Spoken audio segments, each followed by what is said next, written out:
ओम जय Shri Radhe Krishna ji. Welcome to my YouTube channel. दोस्तों, सुख सागर तृतीय स्कंद 17वां अध्याय।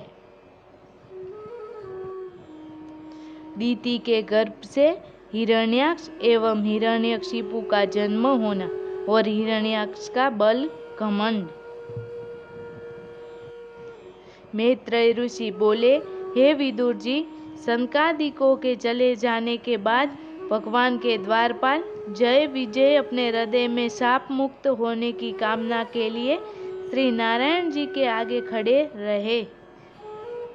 श्री नारायण जी ने उनके मन का हाल जानते हुए कहा, हे द्वारपालों, मैंने अपनी इच्छा से ही तुम्हारा ज्ञान नष्ट करके ब्राह्मण द्वारा ऐसा शाप दिलवाया है।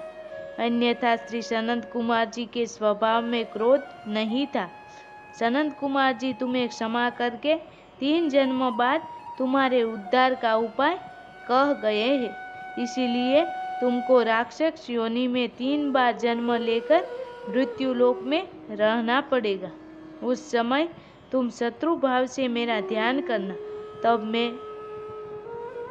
सुअर रूप धारण कर तुम्हें मारूंगा और 3 जन्म व्यतीत होने पर तुम्हें पुनः वैकुंठ लोक में बुला लूंगा।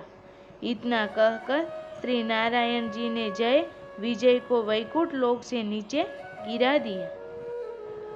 हे विदुर जी, श्री नारायण जी की इच्छा से 100 वर्षों तक दीति के गर्भ में वास करने के बाद उन दोनों ने जन्म लिया। उस समय जगत में अनेकों तरह के अपशकुन होने लगे। ब्राह्मण और देवता भयभीत होकर कांपने लगे। अग्निहोत्रियों की जो अग्नि कई पीढ़ियों से यज्ञ कुंड में प्रज्वलित रहती चली आ रही थी, वह बुझ गई। पृथ्वी पर भूचाल आने लगी और कलयुग के समस्त लक्षण दिखाई देने लगे। ब्रह्मा जी ने दीति के उन दोनों पुत्र का नाम हिरण्याक्ष और हिरण्यकशिपु रखा। हिरण्याक्ष का शरीर कई योजन लंबा चौड़ा था। जब वे दोनों भाई बड़े हुए तब ब्रह्मा जी ने उन्हें यह संपत्ति दी कि तुम दोनों भाई अपनी माता की इच्छा अनुसार राज्य करो। ब्रह्मा जी के यह वचन सुनते ही बड़ा भाई हिरण्याक्ष अपनी शक्ति के अभिमान में डूबकर हाथ में गदा लेकर अकेला ही घर से चल दिया। वह अपने बल के सामने किसी दूसरे के बल को तुच्छ मानता था। जब हिरण्याक्ष ने यह देखा कि 3 लोक 14 भुवन में कोई ऐसा योद्धा नहीं है जो मेरा सामना कर सके, तब वह किसी ऐसे योद्धा की तलाश करने के लिए 10 दिशाओं में घूमने लगा। उस समय रास्ते में अचानक ही नारद जी से उनकी भेंट हो गई। नारद जी को देखकर उसने प्रणाम किया।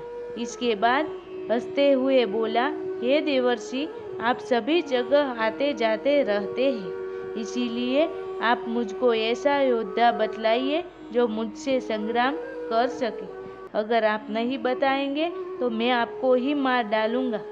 यह सुनकर देवर्षि नारद जी ने कहा, हे दैत्यराज, मेरी दृष्टि में जगत में ऐसा कोई वीर योद्धा नहीं आता जो तुमसे लड़ सके।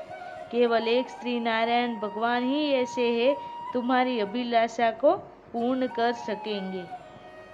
यह सुनकर हिरण्याक्ष ने कहा, हे नारद जी, आप मुझको उन नारायण का ही पता बता दीजिए जिससे मैं उसके पास जाकर युद्ध कर सकूं।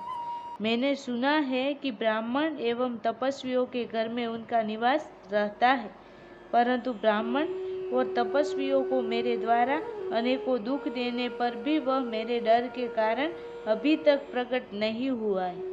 अब तुम मुझे उसका प्रमुख स्थान बता दो। तब देवर्षि बोले, हे हिरण्याक्ष, इस समय श्री नारायण जी 12 स्वरूप धारण कर पृथ्वी को निकालने के लिए पाताल को गए हैं।